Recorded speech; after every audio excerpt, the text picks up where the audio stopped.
UTI, né? Antigamente não, antes da pandemia, UTI cirúrgica, e agora, depois da pandemia, a gente está, né, atendendo só os pacientes com Covid, ou suspeita, né, de Covid. E, primeiramente, eu quero agradecer a Fernanda, a Raquel, pelo convite para estar participando, né, desse projeto, que é muito importante, né, para assistência na nossa unidade, e parabenizar as duas e toda a equipe pela participação no projeto, pelo empenho, né, de todos. E hoje a gente vai falar um pouquinho sobre o controle glicêmico na UTI. O áudio tá bom, Fernando? Tá ok. Tá. Sobre o controle glicêmico na UTI, né? E o que vem a ser esse controle glicêmico, né? Quando a gente fala de controle, estabelecer, né, medidas que a gente pode adotar para estar controlando algumas variáveis, né? No caso, a variação de glicose no paciente, de glicose, né, no paciente que está na unidade de terapia intensiva, né? Está internado na unidade de terapia intensiva. E para a gente falar sobre o controle da glicose, né, do controle glicêmico no paciente internado na UTI, é importante a gente falar um pouco também sobre, a gente relembrar sobre um pouquinho da fisiologia, né, do metabolismo da glicose, porque, como nós estudamos, né, que nós aprendemos, a glicose, ela é muito importante para o nosso organismo. Ela é proveniente, né, do metabolismo dos carboidratos no nosso organismo, é um dos principais substratos energéticos das diferentes células do nosso organismo, né? É dela que a maioria das células do nosso organismo retira, né, a energia, produz energia, quer dizer, para o seu funcionamento, para desempenhar suas funções, né? Então, ela é proveniente do metabolismo dos carboidratos, mas quais são esses carboidratos, né? São os carboidratos provenientes da nossa alimentação. Quando a gente come carboidratos, né, no nosso organismo, quando chega no nosso sistema digestivo, ele é metabolizado em partículas menores, e a glicose é proveniente desse metabolismo do carboidrato, né, quando ele é quebrado em partículas menores. Então, no sangue, a gente tem, né, é necessário para o bom funcionamento do nosso organismo a manutenção desses níveis de glicose dentro de uma faixa, né, que os nossos sistemas vão funcionar de forma adequada. Então, os níveis no sangue são regulados, os níveis de glicose no sangue, eles são regulados por um complexo sistema fisiológico. E para manter essas faixas, né, as faixas de variação da glicemia, dentro de valores considerados normais. E a desregulação, quando a gente tem a desregulação desse sistema, né, do metabolismo da glicose, principalmente em pacientes em estado crítico, em pacientes internados, né, na terapia intensiva, que necessitam de cuidados intensivos, é comum a gente observar que qualquer dano, qualquer injúria, né, doença, vai estar provocando uma alteração nesse metabolismo. E como vocês podem observar, quando a gente fala de... Por que eu coloquei aí o pâncreas, essa figura do pâncreas, né? Porque quando a gente fala sobre o metabolismo da glicose, a gente vai... É necessário falarmos um pouco sobre esse órgão, né, que age diretamente nesse metabolismo, que é o pâncreas, né? Que é uma glândula, né, que tem função endócrina e exócrina. E o que quer dizer isso? Né? O pâncreas, ele produz substâncias que vão atuar, né, de forma endócrina e exócrina, ou seja, exócrina, quando a gente tem a liberação, né, do suco pancreático no intestino, para agir, né, na metabolização das substâncias que nós ingerimos, né?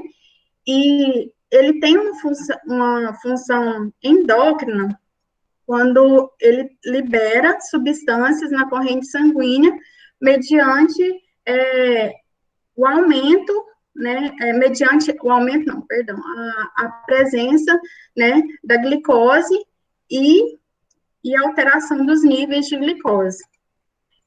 Tá dando para vocês verem a figurinha direitinho? Então, porque quando a gente vai assistir, né, as apresentações, acaba que eu não sei como que como que está sendo agora, mas fica bem pequenininho. Então, eu coloquei essa figurinha aí do pâncreas para vocês observarem aí que tem o ducto, né, o ducto pancreático, por onde é liberado, né, as substâncias produzidas pelo pâncreas.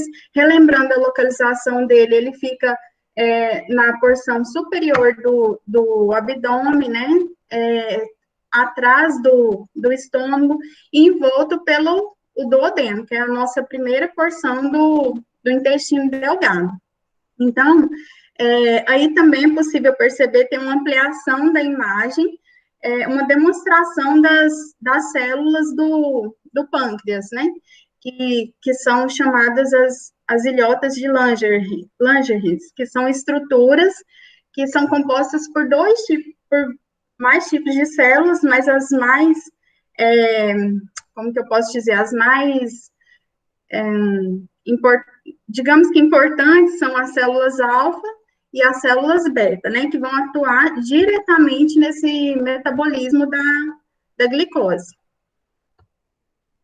Então, como eu havia dito, né, o pâncreas é uma glândula, né, composto por essas estruturas, e essas células, as células beta e as células alfa, secretam hormônios considerados muito importantes para a manutenção, né, desse equilíbrio do metabolismo da glicose, que são, no caso, as células beta secretam a insulina e as células alfa secretam o glucagon, que a gente, quando a gente fala de controle glicêmico, a gente vem na cabeça o quê, né? A gente lembra mais da glicose, da insulina, mas o glucagon também é muito importante nesse metabolismo, nesse funcionamento, vai agir diretamente nesse funcionamento desse controle da glicose no nosso organismo. Então, o que vem a ser a insulina, né? A insulina, que é uma substância, ela é produzida pelo pâncreas, através das células beta, e ela é um polipeptídeo muito grande, ou seja, ela é uma pequena proteína. E para poder exercer sua função, ela tem que se ligar a uma grande proteína receptora situada na membrana celular. Então, para melhor exemplificar porque a gente quando fala assim, como que a insulina age no corpo, promovendo esse funcionamento normal, né, da entrada da glicose na célula. Como que a insulina age? Primeira coisa que vem na cabeça é que a insulina, né, ela vai agir colocando a glicose dentro da célula. Só que quando a gente vai aprender, né, sobre o funcionamento do metabolismo da glicose, a gente percebe que a insulina, a gente é possível, né, perceber que a insulina, ela vai agir de que forma? Ela age auxiliando a entrada da glicose na célula. De que forma? Ela vai se ligar a um receptor que fica na membrana da célula e vai fazer com que transportadores de glicose, que não sei se vocês já lembram, mas assim, a gente estudou aí na fisiologia, um pouquinho na fisiologia, que são os transportadores GLUT1, GLUT2, GLUT3. Então, eles vão se uma vez que a insulina se liga a essas células receptores na membrana, elas vão estar ativando dentro da célula esses transportadores de glicose que vão se ligar na membrana e vão promover a entrada da glicose. Então, não é a insulina que leva diretamente a glicose para dentro da célula. Ela precisa de se ligar, uma vez que ela é liberada, né? Eu vou explicar aqui, uma vez que ela é liberada tem uma figura aqui que mostra melhor. Não sei se vocês conseguem perceber nessa figurinha, tem a célula, né? Tem o receptor de insulina, então, quando as células beta, a glicose entra no nosso organismo, né? Ela é metabolizada no nosso sistema digestivo, cai na corrente sanguínea, o que acontece? O pâncreas libera a insulina, que se liga a esses receptores que ficam localizados nas membranas celulares, e elas promovem a ativação dos transportadores de glicose que vão, né, para essa membrana e abrem como se fossem essas portinhas aí que tem a setinha preta, elas vão estar abrindo, né, para a entrada da glicose na célula. Então, a insulina, ela promove a ativação desses transportadores. Vou retornar aqui na figura anterior, e nessa figura é possível a gente observar, né, um pouquinho de forma mais fácil como que funciona esse metabolismo. Então, quando a gente se alimenta, né, o que acontece? O organismo, os alimentos chegam no sistema digestivo, né, no estômago, já começa a ser metabolizado, né, desde quando entra em contato com a saliva, na cavidade oral, e chegando no estômago, a partir do estômago, no intestino, né, ele também continua sendo metabolizado, e quando chega no duodeno, recebe, né, as substâncias que são secretadas pelo pâncreas, que são o suco pancreático, né, e diante da presença de glicose, né, proveniente dos alimentos, do carboidrato, o que vai estar acontecendo? O pâncreas, ele sofre uma estimulação da célula beta, né? A gente viu que a célula beta é que vai estar produzindo a insulina. Então, quando há esse aumento de glicose no sangue, proveniente da alimentação ou provocada por alguma outra, né, uma alteração, o pâncreas vai produzir as células betas vão estar liberando a insulina, e aí o que acontece? A insulina vai promover, a insulina cai na corrente sanguínea, né, e vai promover a entrada da glicose através daquela, né, da ativação daqueles transportadores que eu mostrei na figura anterior, a entrada da glicose em vários sistemas do nosso organismo. Então, a glicose, ela é transformada em energia, relembrando lá da bioquímica, através do ciclo lá de Krebs, que a gente estudou, a glicose, ela é transformada em ATP. Então, a maioria dos nossos sistemas vão utilizar na produção de energia, como o músculo esquelético, o tecido, os demais sistemas, né? E o cérebro, principalmente, ele utiliza apenas a glicose, as células nervosas, né, os neurônios, para a produção de energia. Então, uma vez que os órgãos, né, os sistemas, as células receberam essa glicose e aproveita ela na produção da energia, há uma diminuição, né, da glicose na corrente sanguínea, e o pâncreas, diante dessa diminuição, o que vai acontecer, né? Vai acontecer um feedback negativo, que a gente fala, até o momento em que a glicose é absorvida, né, pelos sistemas, pelo fígado, que ela cai na corrente sanguínea e entra na célula, a gente chama de feedback positivo. Quando há essa baixa da taxa de glicose no sangue, aí a gente inicia o sistema de feedback negativo, ou seja, a gente vai ter ativação, a gente vai ter inibição da célula beta, vai deixar de produzir insulina no nosso organismo, e o nosso organismo vai começar a produzir, né, vai estimular a produção, né, do glucagon, a liberação do glucagon pelas células alfa. Então, o que acontece? Lá no fígado, quando através da corrente sanguínea, a glicose chega até o fígado, as células do fígado, e há uma diminuição, né, ela é transformada em glicogênio para, né, a reserva, que é a reserva de glicose, né, o nosso organismo, ele mantém essa reserva através da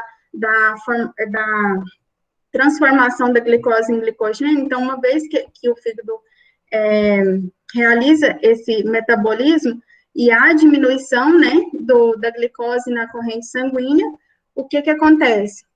A ativação das células alfa produzindo o glucagon. E o glucagon entende o quê? O que acontece no nosso organismo? A liberação desse hormônio, por quê? Pensa, não, tem pouca glicose. Se diminuiu na corrente sanguínea, se foi transformado em energia, o que eu tenho que fazer? O glucagon vai transformar o glicogênio armazenado em mais glicose, né? Em glicose, vai liberar glicose para o nosso organismo. Então, esse é para a gente entender um pouquinho do metabolismo da glicose. E a manutenção desse ciclo, desse feedback positivo e negativo, é que mantém as nossas funções, né, o nosso sistema funcionando de forma adequada. E quando há uma injúria, um comprometimento que leva à desregulação desse sistema, a gente pode ter, né, uma série de alterações e que podem levar mais a consequências, né, ruins para o funcionamento do nosso organismo, que são a hipoglicemia, né, e a hiperglicemia, que a gente sabe que a hiperglicemia, né, é o aumento da taxa de glicemia no sangue, e a diminuição. Então, eu coloquei para vocês quais as causas, né, da hiperglicemia no paciente hospitalizado. A gente também tem a hipoglicemia, mas os estudos falam principalmente da dificuldade, né, de se corrigir, de se adequar a protocolos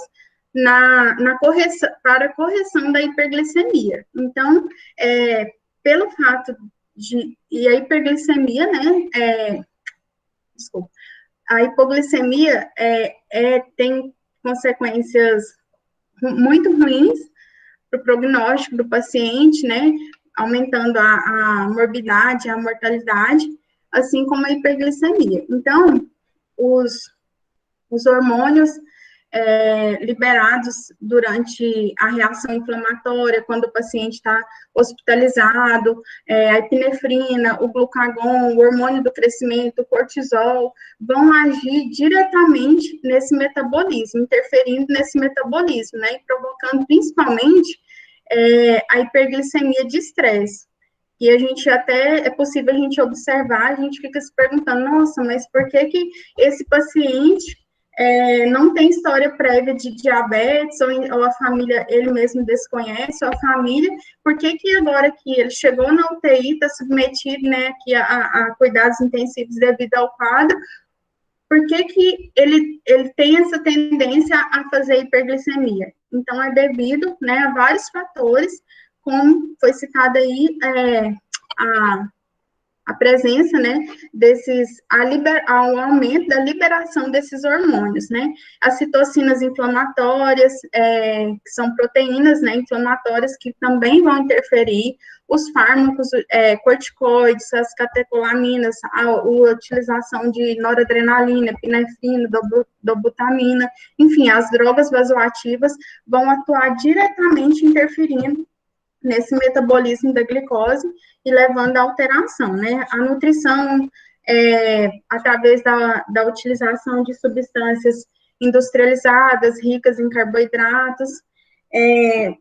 Então, eu trouxe aqui, né, o que pode acontecer de alteração associadas ao fato do paciente estar hospitalizado, do paciente estar em um quadro grave, né? Que é o hipermetabolismo, aumento do consumo de O2, a hiperglicemia, hiperlactocidemia e o catabolismo proteico, né? O estado hiperdinâmico cardiovascular vai ter um aumento, né? Uma desregulação também do sistema cardiovascular e manifestações clínicas como hiper ou hipotermia, taquicardia, taquipneia, leucocitose. Então, às vezes a gente pensa assim, o paciente está com hiper ou hipoglicemia e não associa aqueles sinais e sintomas que está nos apresentando a essas variações, né?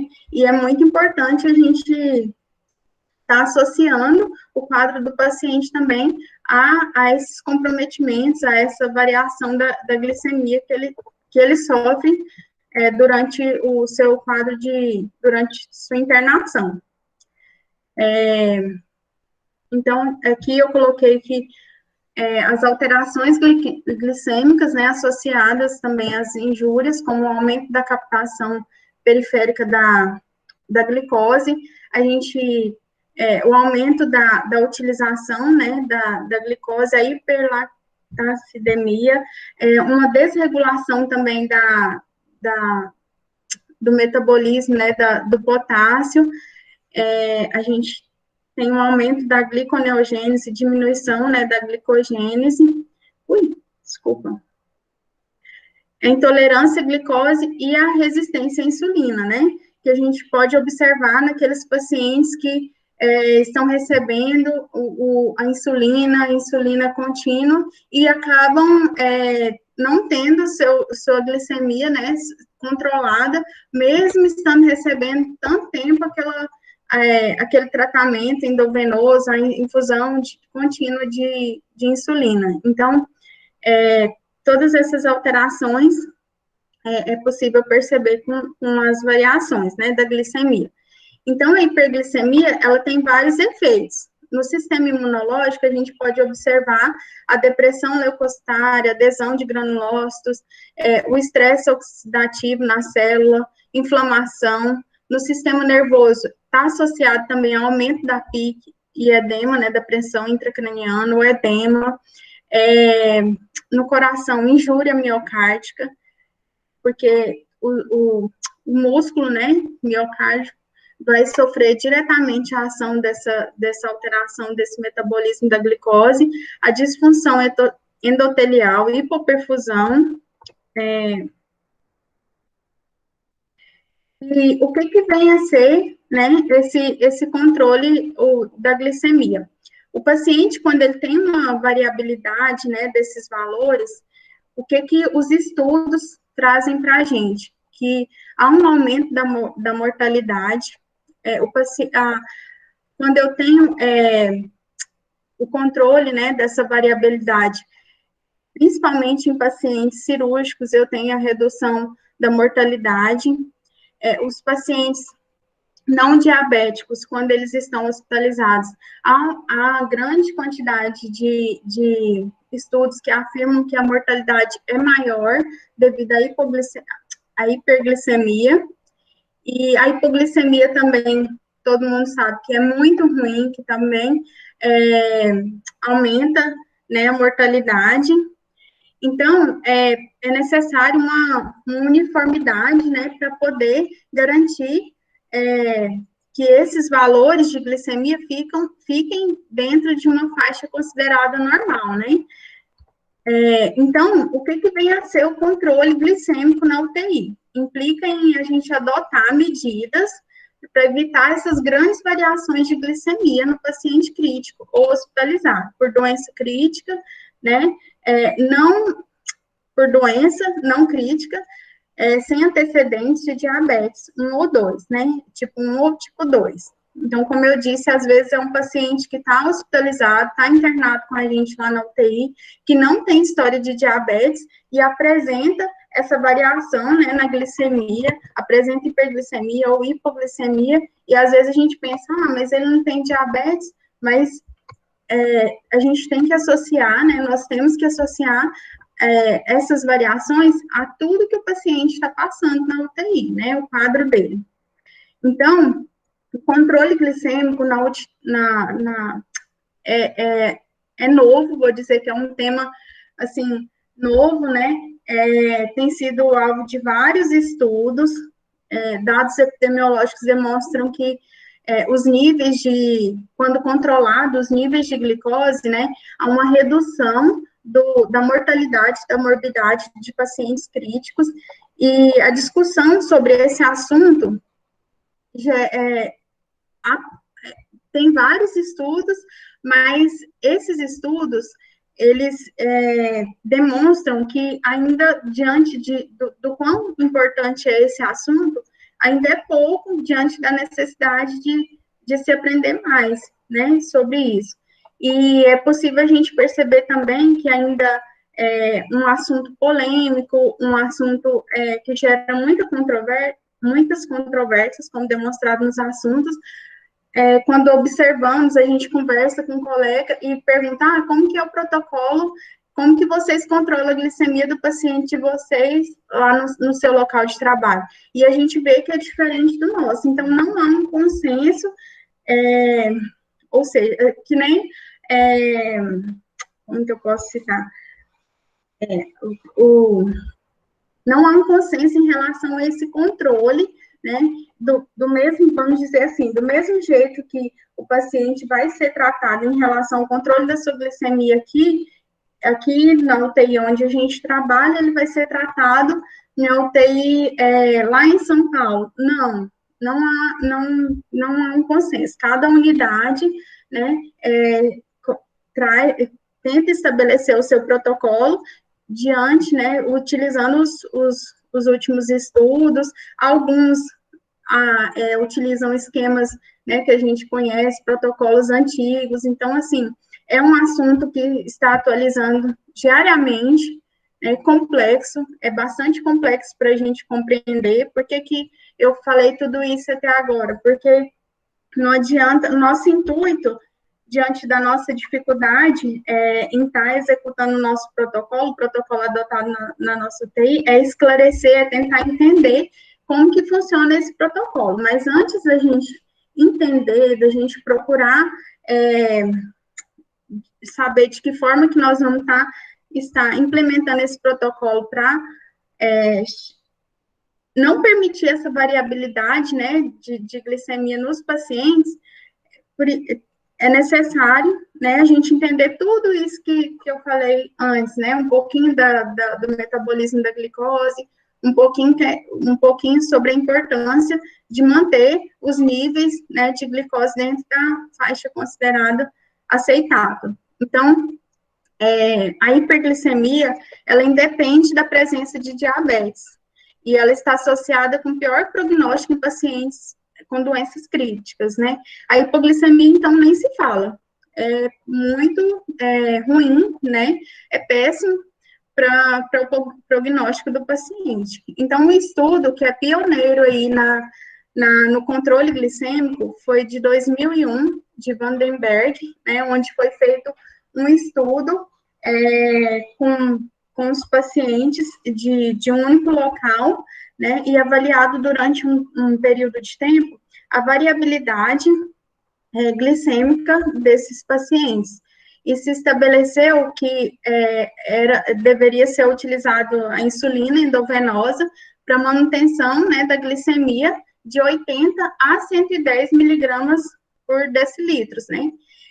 E esse estudo foi em 2001, e foi assim, até o momento, não se dava tanta atenção para o controle glicêmico na UTI.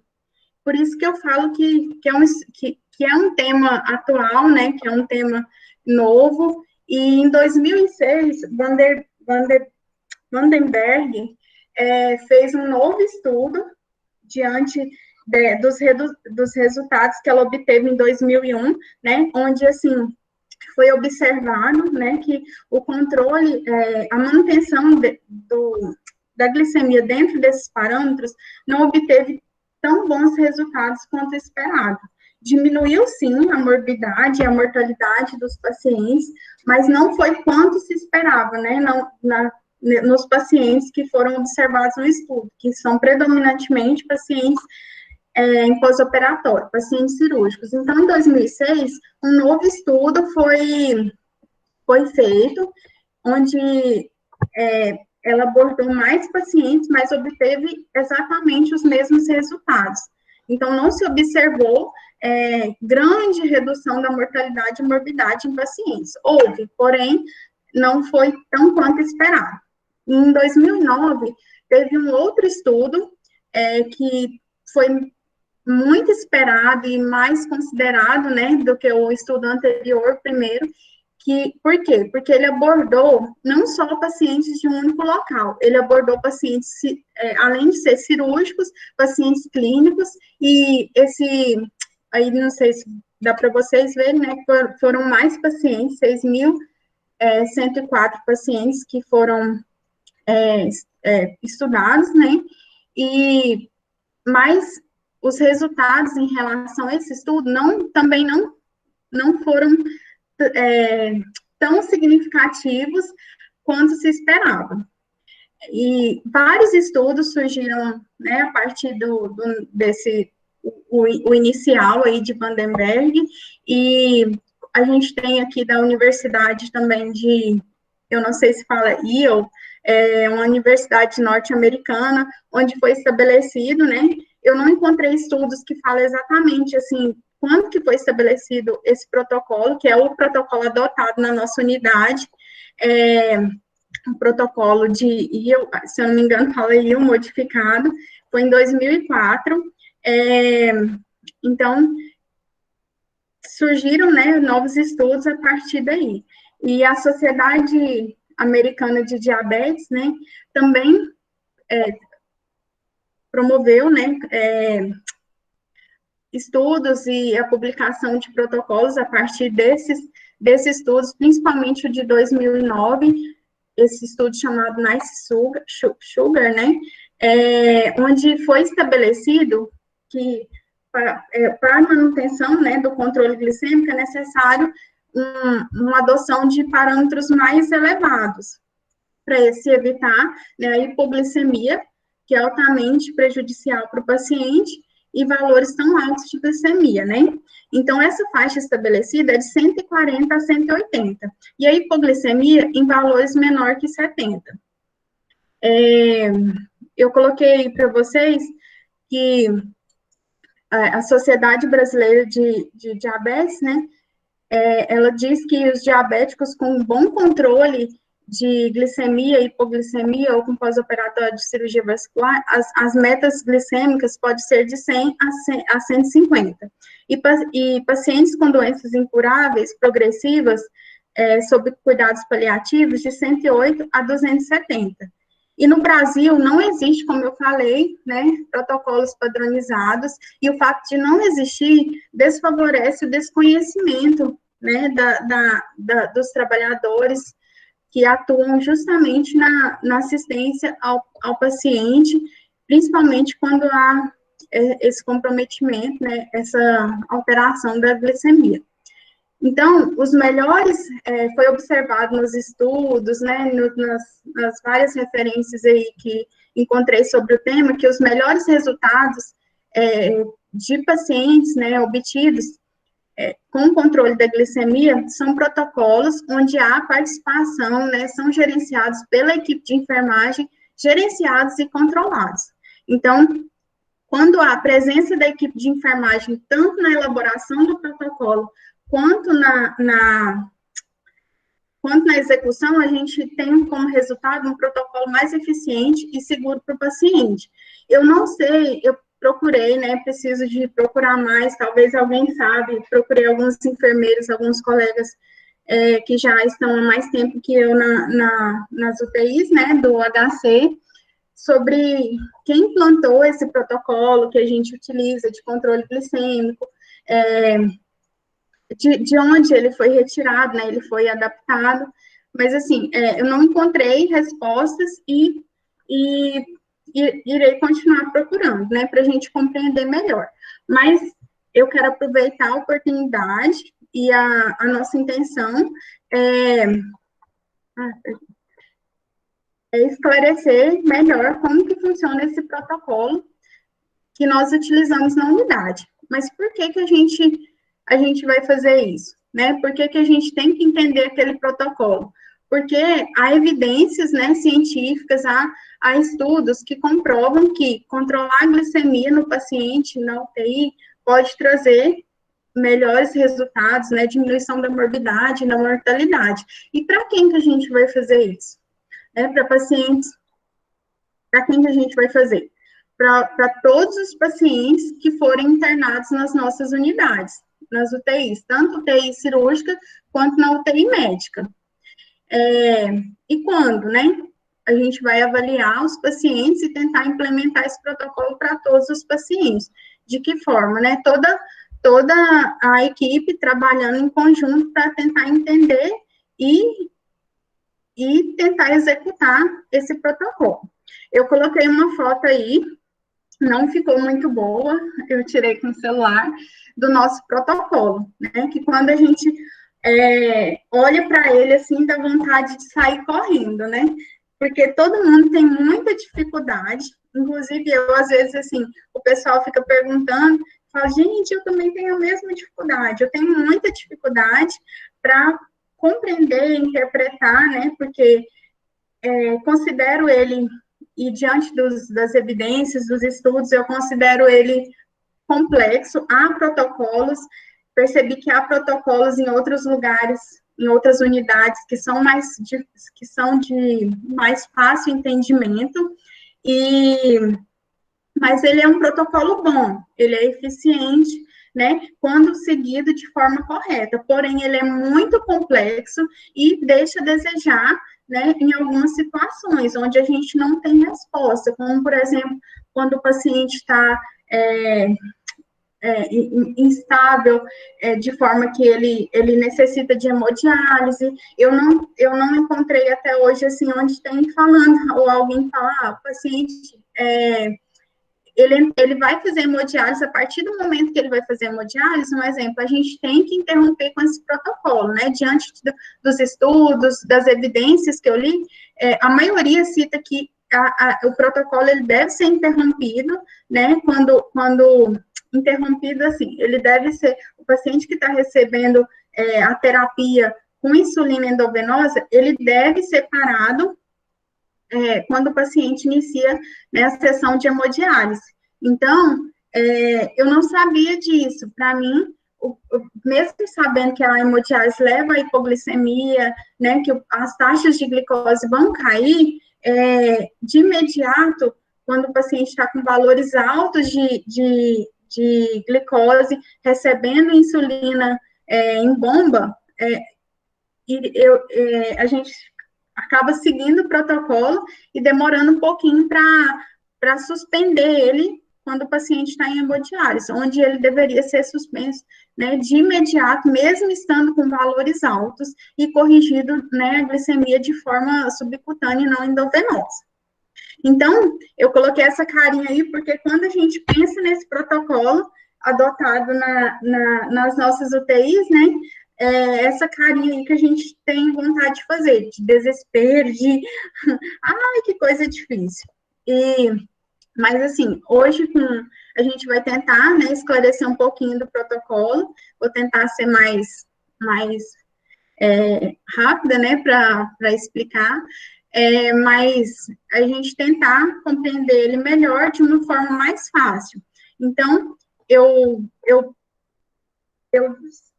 separei por partes do protocolo e para a gente compreender melhor. E tentei usar as mesmas cores que tem nele. Quem tiver aí na UTI, se quiser pegar o protocolo e acompanhar, talvez fique mais fácil, né, com a explicação. E, pessoalmente, eu acredito que você explicando, você explicar pessoalmente ou com a presença, né, como eu disse para o Fernando, eu estou achando um pouco estranho falar sem ver as pessoas, mas quando você explica bem a reação da pessoa, é mais fácil de saber se estão entendendo ou não. Mas eu tentei colocar aqui nos slides, de forma que esse protocolo fique mais fácil para compreender. Então, qual que é a meta desse protocolo? Como que ele inicia? A meta dele é manter a glicemia de 120 a 180. A gente percebe que, como eu disse anteriormente, a Sociedade Brasileira de Diabetes, nos seus protocolos de assistência ao paciente hospitalizado, ela fala que a manutenção, né, dessa variação deve ser de 140 a 180 miligramas por decilitros. Mas, nesse protocolo utilizado na UTI, a gente tem uma variação maior, que é de 120 a 180. Então, bem lá no comecinho, vocês procurem ver bem em cima, está escrito, né, que a gente deve iniciar o protocolo em todos os pacientes admitidos na UTI. E onde a meta deve ser manter as glicemias de 120 a 180 miligramas por decilitros.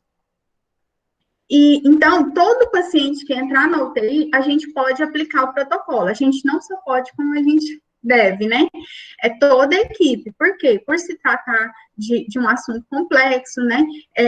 Toda a equipe tem que trabalhar junto. O técnico de enfermagem deve conversar, né, com o enfermeiro, ao realizar a glicemia, diante do resultado, e com o médico também. A gente deve conversar, né, o enfermeiro, o técnico, e todos juntos na implementação desse protocolo. Então, o paciente entrou na UTI, é um paciente considerado grave, né? A glicemia vai ser verificada de quanto em quanto tempo? De 4 em 4 horas. Né? E se é um paciente considerado estável, esse período pode ser estendido para de 6 em 6 horas, até de 8 em 8 horas, e quem é que vai decidir isso? Né? A equipe, né? O médico vai avaliar, né, o quadro do paciente e vai verificar que esse período pode ser maior. E muitas vezes, a gente, né, que está ali diariamente ao lado do paciente, um maior período de tempo, a gente observa que, ao olhar a prescrição médica, né, quantas vezes nós já fizemos isso? A gente observa que o paciente está sendo verificada a glicemia de 4 em 4 horas, e é um paciente que está estável, não precisa disso, né, não precisa de estar provocando essa lesão, né, por pequena que seja, mas, assim, é uma lesão, não deixa de ser lesão no paciente, para estar verificando de 4 em 4 horas, então a gente pode estender esse intervalo. Então, o paciente entrou na UTI, a glicemia vai ser verificada de 4 em 4 horas, né? Porque se ele entrou considerado um paciente grave, se ele atender aos critérios de paciente grave. Aí o paciente chegou na UTI, ele apresentou uma glicemia inicial de 180, maior que 180, desculpa. Um paciente apresentou, um exemplo aí, 180 miligramas por decilitro. O que a gente vai fazer? Né? O protocolo diz que a gente deve avisar o médico, né, o valor inicial, os valores da glicemia, e aí vai decidir o protocolo. Aí tá, avisar o médico e decidir o protocolo, mas o protocolo, ele é seguido por toda a equipe. Então, a gente vai comunicar, porém, toda a equipe tem que entender o que vai ser feito para o paciente. Então, depois, né, desse quadrinho aí, seguindo o fluxograma de comunicar o valor ao médico, tem a opção, o paciente está estável, você vai seguir o protocolo 1, ou o paciente está instável, vai seguir o protocolo de controle intensivo. Se o paciente está estável, a glicemia que a gente obteve foi de 180, foi maior que 180 e menor que 200, o que vai ser feito para esse paciente, né? A gente vai calcular, é necessário corrigir, porque saiu do meu intervalo, que é de 120 a 180. Então, eu vou corrigir a glicemia de que forma? Multiplicando, né? Tem o 0,1 unidade por quilo. Então, eu vou multiplicar 0,1 unidade por quilo de peso do paciente, para me saber quanto de insulina que eu vou fazer para esse paciente. E aí, eu fiz lá, o paciente apresentou uma glicemia de 183. Então, não, vamos mudar aqui, de 193. O que eu vou fazer? Eu vou multiplicar a quantidade de peso da pessoa, pesa 60 quilos, vezes 0,1, e vou obter um resultado da quantidade de, de insulina que eu vou estar fazendo, em unidades, né, que é a unidade internacional, que é a unidade medida. Fiz a glicemia, o que eu vou fazer? Eu vou repetir daqui 2 horas. Deu alterado novamente, o que eu vou estar fazendo? A glicemia deu maior que 180 e menor que 200, eu vou retornar lá para cima e vou corrigir novamente. Olha a setinha mostrando, né? A setinha vermelha. Eu vou corrigir novamente dessa forma, porque está dentro desses valores. Aí eu trouxe aí, mas aí todo mundo pensa, né? Gente, mas aonde que eu vou saber? Esse paciente está entubado, está grave, ele não está falando, como que não está verbalizando, como que eu vou saber o peso dele? Aí eu coloquei uma cópia aí de uma foto, né? Também não ficou muito boa, mas é porque eu tirei do celular, de uma prescrição da nutrição, onde a gente olha o peso do paciente, né? Tem o peso e a altura. A maioria dos pacientes, logo após ser internado, já vai ter essa prescrição. É um ou outro que não tem, né? A maioria dos nossos pacientes acabam recebendo, né, a dieta integral, então o serviço de nutrição logo faz a prescrição. E lá eles colocam peso obtido com o paciente, ou obtido com a família, obtido no prontuário, ou através das medidas, né, que eles fazem para a obtenção desse peso. Então, eu olho o peso lá. Quando não se tem de nenhuma dessas fontes, a gente acaba estipulando, né, um peso. Mas tem a forma de se obter esse peso através de cálculo certinho. Mas, enfim, lá na nossa unidade, a gente olha o peso aí. Então, precisou de olhar o peso do paciente, a gente tenta verificar na prescrição, né, da nutrição. Ainda seguindo o protocolo, o paciente está estável, verificou, né, a glicemia. E aí, o que acontece? Já é a terceira vez que verificou a glicemia, com intervalo de 2 horas. E a glicemia deu entre 180 e maior que 180 e menor que 200. Se você corrigiu 3 vezes e não melhorou, o que acontece? Ainda está dando acima de 180, o que nós vamos fazer? A gente vai para o controle intensivo. E o que significa ir para o controle intensivo? Significa entrar com a bomba, né, de insulina contínua, com a solução de insulina. Então, verificou a glicemia do paciente. Uma vez, deu alterado, você vai corrigir. Deu acima de 180, né, e aí você verificou por 3 vezes, e deu entre esses valores, já vai para o controle intensivo. Se você verificou, né, nessas medidas iniciais, deu maior que 200 e menor que 250, você vai corrigir, né, assim como da primeira vez, assim como foi explicado, só que como por ser valores maiores, você tem que obter quantidade maior de insulina regular. Então, você vai calcular o peso vezes 0,15. Então, eu quero aproveitar e ressaltar, assim, que eu acho que eu iria falar isso no final, mas já vou falar desde agora, que eu acho que, assim, o protocolo tem que ser discutido com a equipe, principalmente com a participação da equipe de enfermagem, para adotarmos medidas que facilitem mais. Como na maioria dos protocolos, eu vi que esse cálculo, ele é feito apenas com valor.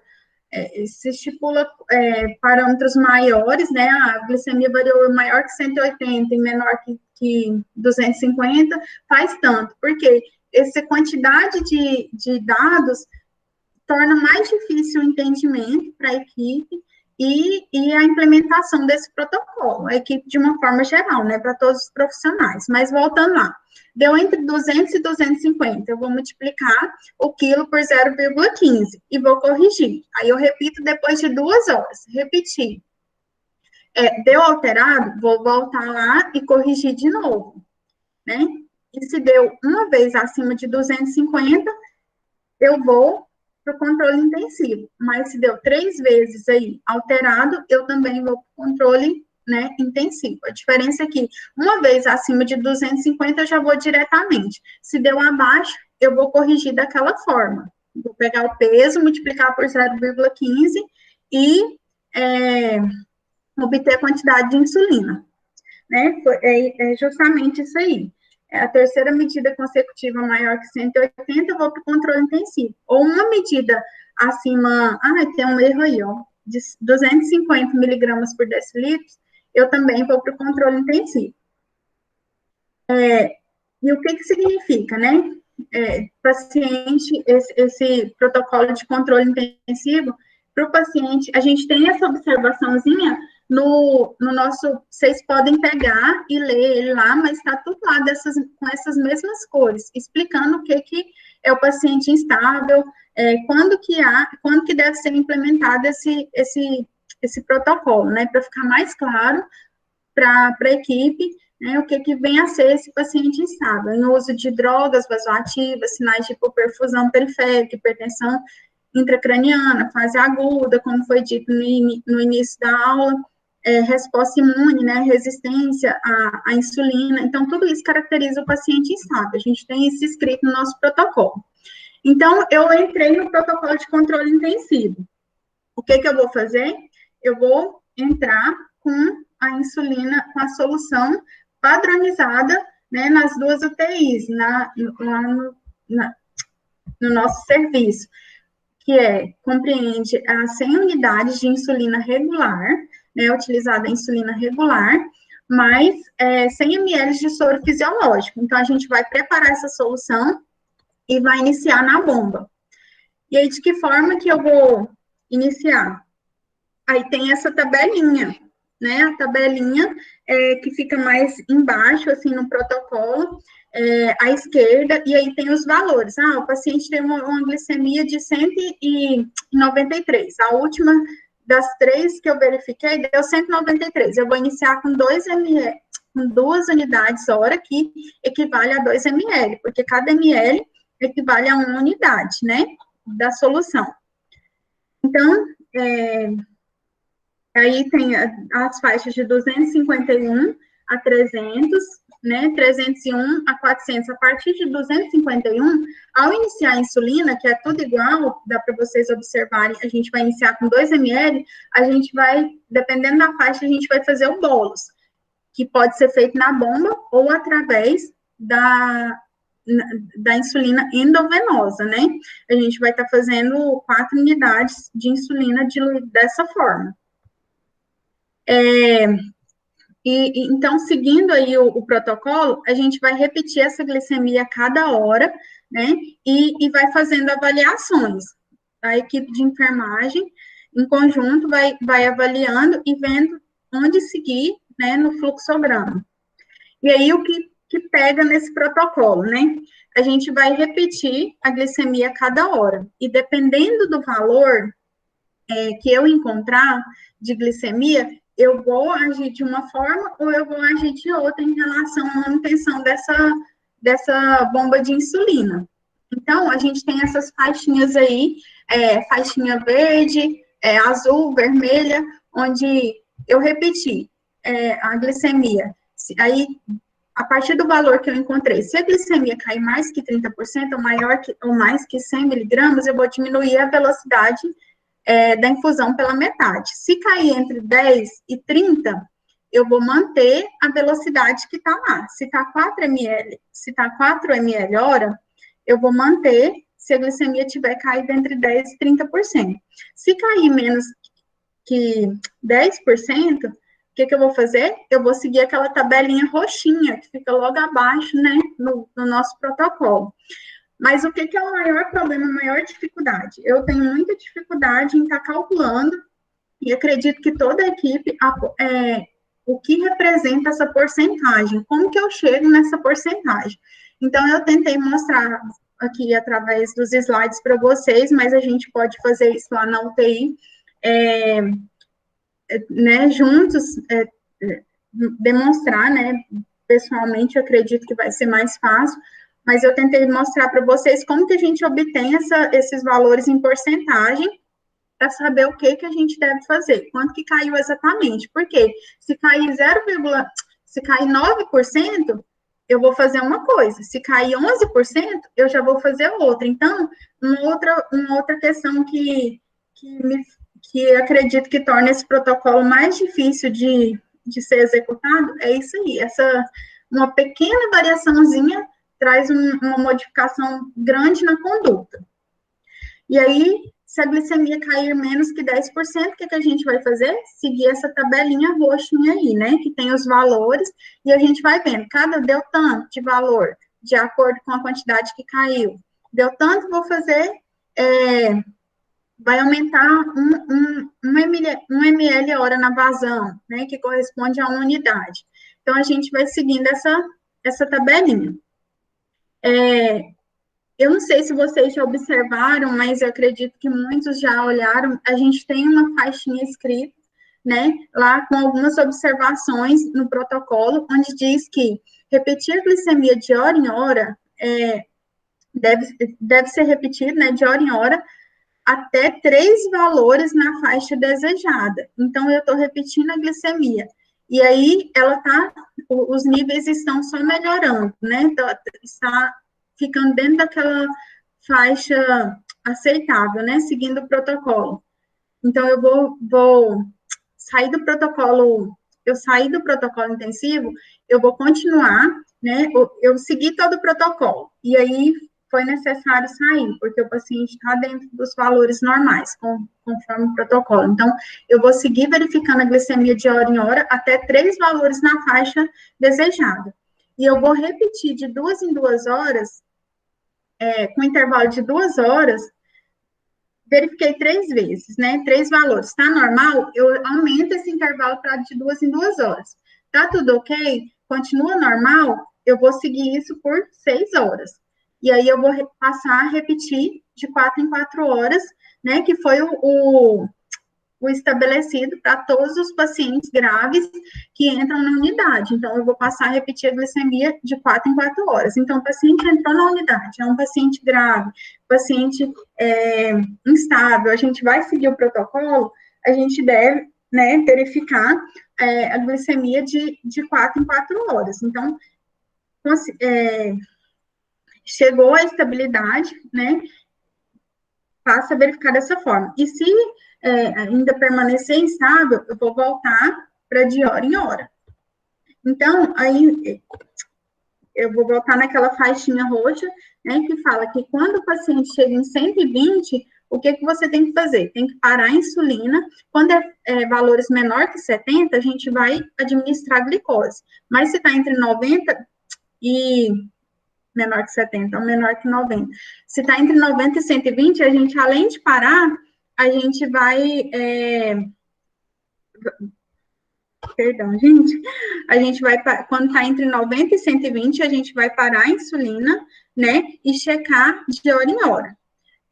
Quando maior que 120, eu verifiquei, já deu maior que 120, eu vou reiniciar a minha bomba de insulina com um valor unidade a menos do que estava antes. Então, se estava correndo lá 4 ml hora, e aí o paciente apresentou uma glicemia menor que 120, né, e houve essa redução, eu vou parar a insulina e vou parar a insulina, e aí ele apresentou uma glicemia maior, maior que 120, né? Eu vou reiniciar nos próximos momentos, né? Vou reiniciar diminuindo um valor, uma unidade a menos, no caso, vai ser 3, né? Estava 4. E aí tem uma observação importante no nosso protocolo lá, que eu acho que, assim, a gente tem que verificar junto ao pessoal da farmácia se continua, né? Porque eu acho que a glicemia, a insulina que a gente utiliza, como nos estudos, né?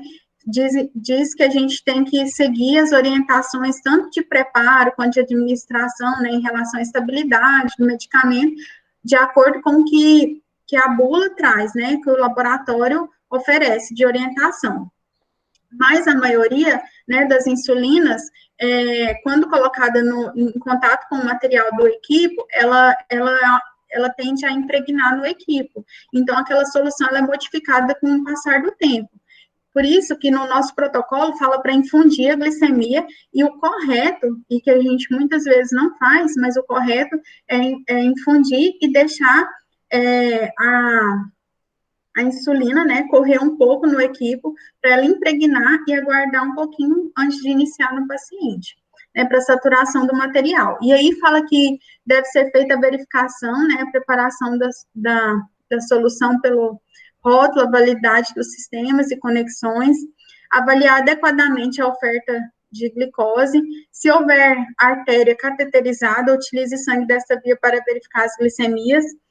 Obtenha sangue venoso ou arterial para as glicemias de pacientes com má perfusão, fazer os rodízios dos locais, que eu vou falar um pouquinho, né, trocar a solução a cada 24 horas, então tem locais que troca a cada 6 horas, mas a gente deve seguir a orientação do fabricante da insulina. Então, a que nós utilizamos, a gente perguntou, né, a gente verificou na bula, a estabilidade dela após ser preparada, diluída, 24 horas. Então, a solução, ela pode ser trocada a cada 24 horas.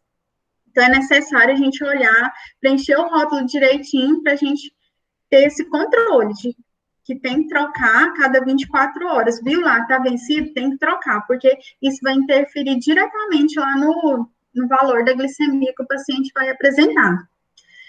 A recomendação para o uso de insulina NPH deve ser feita pelo médico, porque o paciente, quando estabiliza, muitas vezes ele vai sair desse protocolo e vai entrar, né, com a utilização de NPH. E essa NPH, ela deve ser feita, não dá para a gente fazer sem a prescrição médica, seguir o protocolo lógico que a gente vai comunicar, né, quando a gente está seguindo o protocolo, mas a NPH necessita rigorosamente da prescrição. Não é como na regular, que a gente vai lá e pega a quantidade de unidades e faz, né? Não deve ser feito, né, a infusão da solução para... o meu cortou aqui. Não lembro mais. Então, o que a gente, como eu disse, a maior dificuldade é como calcular a porcentagem do quanto a glicemia do paciente caiu em relação ao valor da última glicemia verificada, né? Aí eu coloquei aí essa menininha pensando, porque é assim que a gente fica, né? Quando a gente tem o valor e todo mundo fica, e agora, né? Como que nós vamos fazer? Então, o técnico, junto com o enfermeiro, vai discutir e vai ver o que vai ser feito. Quanto que caiu em porcentagem e quanto que variou em porcentagem, né? Do último valor que a gente verificou para o valor atual. Porque a gente precisa, não tem como seguir esse protocolo se a gente não fizer esses cálculos, tá? Muitos já devem ter visto, meu esposo fez um aplicativo, porque eu tenho essa dificuldade de calcular, mas assim, ele não foi possível, né, colocar esse aplicativo para disponibilizar para as pessoas, né, para a equipe. Esse aplicativo me ajuda só a fazer esse cálculo que eu coloquei aqui para vocês. Então, pensando aqui de uma forma mais fácil da gente calcular essa porcentagem, eu posso explicar depois pessoalmente, mas como que a gente vai fazer? Eu coloquei um paciente aí, esqueci como que fala, Fernanda, inventei um nome, paciente JB, né, ele tá no protocolo de controle intensivo, aí eu cheguei e verifiquei a glicemia dele às 7 horas, quanto que deu? 271 miligramas por decilitro. E agora, como que eu vou saber? Ele tá lá com a bomba de insulina, deu 271, tá? Tantos ml hora lá. O que eu vou fazer? O que eu vou modificar? O que eu vou fazer a partir desse valor de glicemia? Eu vou só chamar alguém para poder me ajudar? Não, você já pode tomar a conduta, né? Independente se é o técnico, independente se é o enfermeiro, pode tomar a conduta de estar seguindo o protocolo. Então, o que vai fazer? Você vai verificar na sistemática, né, que a gente anota o valor lá dos sinais, né, junto ao valor dos sinais vitais, a gente anota o valor da glicemia, o último valor. Então, cheguei lá, 7 horas da manhã, fiz o HGT, deu 271, eu vou olhar o último valor. Às 6 horas, eu vou pegar a sistemática da noite e vou olhar. Aí, no meu exemplo, a glicemia do paciente JB deu 308 miligramas por decilitros. Quanto que eu vou saber que caiu? Quanto em porcentagem, né? Como que eu vou fazer se esse paciente está no protocolo, está com a bomba, como que eu vou fazer para calcular? Então, eu tentei colocar aí de uma forma mais fácil, eu vou achar a diferença, né, o quanto que a glicemia variou de um horário para o outro. Eu vou diminuir o valor anterior pelo atual, 308 menos 271, e vou obter 37. E aí, o valor anterior corresponde o quê? A gente vai fazer lá a famosa regrinha de 3. Corresponde ao 308, né? O valor anterior corresponde a 100%. E o 37, que é a quantidade que variou, a X. Então, o que a gente vai fazer? Vai fazer a regrinha de 3 e vai multiplicar cruzado aí, né?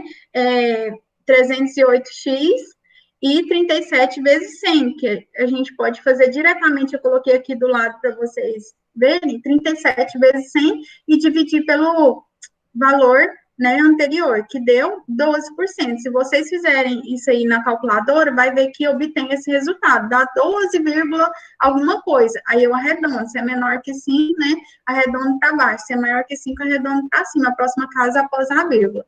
Então, 37, que foi a diferença que eu encontrei, vezes 100%, né, todo número multiplicado por 100, vou acrescentar duas casas. Então, deu tanto, e da glicemia. O que eu vou fazer? Vou diminuir pelo valor, vou pegar o valor anterior, diminuir pelo valor que deu, multiplicar, aí eu vou achar um resultado, vou multiplicar por 100 e dividir, né, pelo valor anterior. Aí eu vou obter a quantidade que teve em porcentagem de forma exata, para eu poder tomar minha conduta.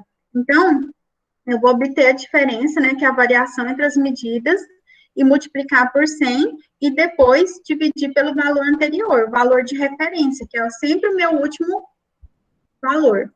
E aí eu vou tomar minha conduta. Se eu achei um resultado que caiu mais que 30, eu vou fazer, né, diminuir a velocidade da infusão. Entre 10 e 30, eu vou manter a velocidade. E 10, e menos que 10%, eu vou seguir a tabelinha roxa. Aí eu coloquei outro exemplo, que eu acho que depois eu vou tentar imprimir essa formulazinha, né, para ficar mais fácil, colocar na UTI para a gente utilizar, mas eu acho que assim fica mais fácil, não tem que ficar fazendo conta, né, muitas contas, eu acho que uma só já facilita bastante. E aí eu coloquei outro exemplo, não vou falar ele por causa do tempo, e aí, eu coloquei alguns cuidados de enfermagem em relação ao controle glicêmico, né, que é realizar o controle para todos os pacientes admitidos na UTI, discutir com a equipe multi sobre a implementação de outros protocolos para pacientes estáveis, né, com longo período de internação, como eu disse antes, o paciente está lá há um longo período de internação, ele vai ficar ad eterno nesse protocolo? Não, a gente precisa ver com a equipe, né, discutir isso na visita mútua, o que vai ser feito, o paciente ficar lá 3 meses, ele vai ficar 3 meses, mesmo estando estável nesse protocolo? Não, a gente precisa mudar a conduta, e a gente vai seguir o protocolo padronizado na unidade, né? E o material para realizar a verificação dessa glicemia, que é o glicosímetro que a gente tem disponível na unidade, a lanceta, a fita reagente, gase, de preferência para fazer antisepsia no local da verificação, a clorexidina, se não o álcool 70. E ainda nos cuidados, né, a higienização das mãos e a utilização dos EPIs padronizados, a desinfecção do glicosímetro, que a gente tem que atender as recomendações, né, do fabricante do aparelho. A Marlis tinha até postado uma foto já tem um tempo, eu acho que ela pode postar novamente para a gente dos cuidados, né, como que deve ser feita a higienização do aparelho, que se não for de forma adequada pode danificar o aparelho, e a gente também pode ter resultados não confiáveis, e outros cuidados, né, que devem ser seguidos pela enfermagem é prevenir as lesões causadas pela verificação da glicemia, tá fazendo o rodízio dos locais de verificação, ter essa atenção, né, esse cuidado de estar rodiziando, porque a gente que está ali, diariamente a gente vê o quanto que os pacientes sofrem, principalmente quando está com esse protocolo. Ele obtém, né, bons resultados, controlando a glicemia de forma melhor, né, para o seu tratamento, para o tempo que ele está lá na UTI, mas em consequência disso, ele tem, né, essas lesões que ficam nos dedos, né, quando o paciente está muito grave, onde a gente tem que adotar outros locais que não sejam as extremidades dos dedos, como nas orelhas, a gente vê que o paciente fica bem lesionado, né, com muita lesão de pele, né, prejudicando a perfusão dos dedos, dos membros. Então, primordialmente, esse exame, o paciente está grave, está com um protocolo de insulina em bomba, né, está com a insulina em bomba, a glicemia deve ser verificada da coleta da PAI, do sangue arterial, só que, principalmente agora com a pandemia, isso nem sempre é possível, né, porque a gente precisa de uma melhor orientação da equipe e também uma disponibilidade profissional para estar coletando o tempo todo, mas pensando no paciente, é melhor para o paciente, né, uma vez que vai estar evitando essas lesões, o fato de coletar lá da PAI. E a última escolha deve ser do catéter central, porque você vai estar interferindo nas medicações que o paciente está usando, uma vez que desconecta, assim como o paciente vai deixar pode obter resultados, né, diferentes devido à infusão desses medicamentos, mesmo quando você tira o sangue, né, antes de verificar, e antes do procedimento, a realização da organização do material, né, antes e após, a desinfecção, né, antes e após a utilização do glicosímetro. Eu coloquei uma imagem da mão de uma paciente bastante lesionada, né, com essas funções, então a gente também tem que pensar nisso, e discutir com a equipe em relação à adoção do protocolo, né, a verificação da glicemia por outros meios, como da PAI.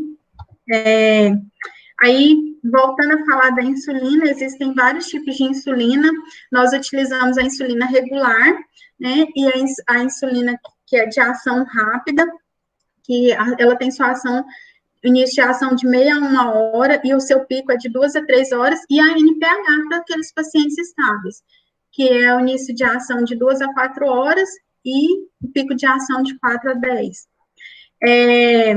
Aqui eu coloquei um pouquinho, assim, da diferença, né, que elas são desenvolvidas em laboratório, e a insulina regular, ela é mais utilizada devido à sua ação, que é rápida, e porque ela é idêntica à humana, né, na sua estrutura.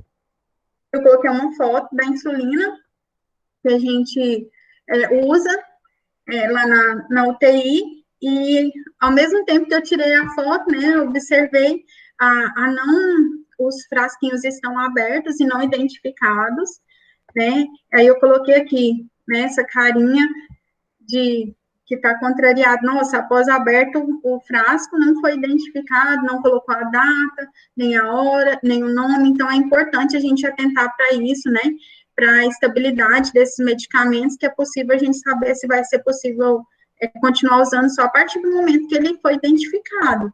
E em relação à estabilidade, o pessoal da farmácia, junto com a enfermagem, a gente teve essa dúvida de perguntar em relação à estabilidade na insulina, e eu preciso de confirmar, mas até então foi falado que a insulina, ela não precisa de ficar na geladeira, mas uma vez que ela foi colocada, não pode ser retirada. Então, para a gente estar vendo essa questão aí, também discutindo com a equipe, né? Eu acho importante. Aqui eu retirei uma imagem do protocolo da Sociedade Brasileira de Diabetes, que fala sobre, que pontua aí a forma correta de aspirar insulina, e os locais, em relação aos locais de administração, a gente tem que se atentar para os locais, fazer a técnica de forma correta, né, injetar a insulina em um ângulo de 90, e manter a agulha sobre a pele, aguardar, eu achei isso também interessante, que é aguardar por 5 segundos a retirada da agulha da pele, para não ter o extravasamento da insulina, e descartar o material utilizado com segurança. A realização da prega, né, para pacientes quando indicados, paciente com comprometimento da paciente mais com perda, né, de massa muscular, e crianças, não há necessidade de estar fazendo a prega, mas pacientes, em alguns pacientes, né, a gente tem que estar realizando a prega para separação do tecido subcutâneo do muscular e a não administração de forma errada no tecido intramuscular. Então, por isso que é importante fazer a prega na hora da administração. Coloquei uma imagem aí dos locais, achei interessante na gestante, devido ao crescimento, né, do abdômen, pela gestação, a realização da glicemia, segundo a Sociedade Brasileira de Diabetes, deve ser de glicemia, perdão, de insulina, a administração de insulina deve ser feita nas laterais, né, nos quadrantes inferiores, nas laterais do abdômen, e aqui os locais, a gente tinha lá, anotei uma demonstraçãozinha dos locais, aí eu trouxe a fotinha novamente, e pacientes sem uso de solução de insulina, deve ser trocado o equipo, como eu falei, a cada 24 horas, e os extensores também, e rotular a extensão. Aqui eu coloquei, para finalizar, foto das prescrições, e para demonstrar a dificuldade que toda a equipe tem em relação a esse protocolo, né, onde a gente tem prescrito aí, peguei uma prescrição qualquer lá da nossa UTI, de um paciente internado na UTI, onde está escrito aí, de forma correta, para seguir o protocolo de controle intensivo, né, está verificando a glicemia de 4 em 4 horas, a prescrição da solução de insulina, a prescrição da glicose, se valores abaixo de 120, mas aí está faltando valor abaixo de 70, que, segundo o protocolo da unidade, a gente vai fazer um valor maior de glicose, né, então, a gente observando observando a falta dessas prescrições, né, desses valores, é importante a equipe estar ressaltando para o médico prescrever, e o médico também se atentar, a equipe se atentar para prescrever de forma correta. Aqui eu tirei também, o paciente estava em controle intensivo, aí prescreveu para fazer HGT de 1 em 1 hora, mas e se esse paciente sair de forma rápida? E aí vai continuar seguindo a prescrição, essa prescrição vai ser modificada se o paciente sair do protocolo, então a gente tem que o médico tem que se atentar a esses detalhes, pensar de que forma a equipe vai interpretar essa prescrição médica, né? Aí eu vi tá até glicose 50%, 60 ml, se valores menor que 120. Será que foi passado para a equipe? Por que esse paciente vai receber maior quantidade de glicose menor que 120? Por que está fora do protocolo? Será que foi passado? Então, a gente levanta essas questões.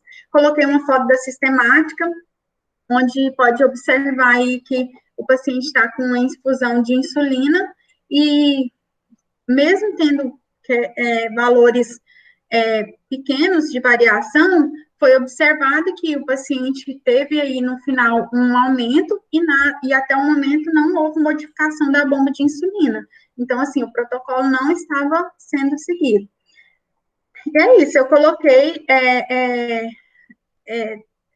essas imagens para tentar facilitar o entendimento do protocolo, mas eu deixo claro o quanto eu também acho difícil e acho necessário diante da importância da manutenção desse controle glicêmico para o paciente, né, para a redução da morbidade, da mortalidade dos nossos pacientes, eu acho importante a implementação de um protocolo, né, pode até mesmo continuar sendo esse protocolo, mas eu acho necessário que a equipe, né, façam ajustes nele e também uma maior orientação, né, que nós possamos orientar mais a equipe sobre a correta utilização dele, né, e a necessidade desses ajustes para implementar uma assistência melhor em relação a isso, ao controle glicêmico.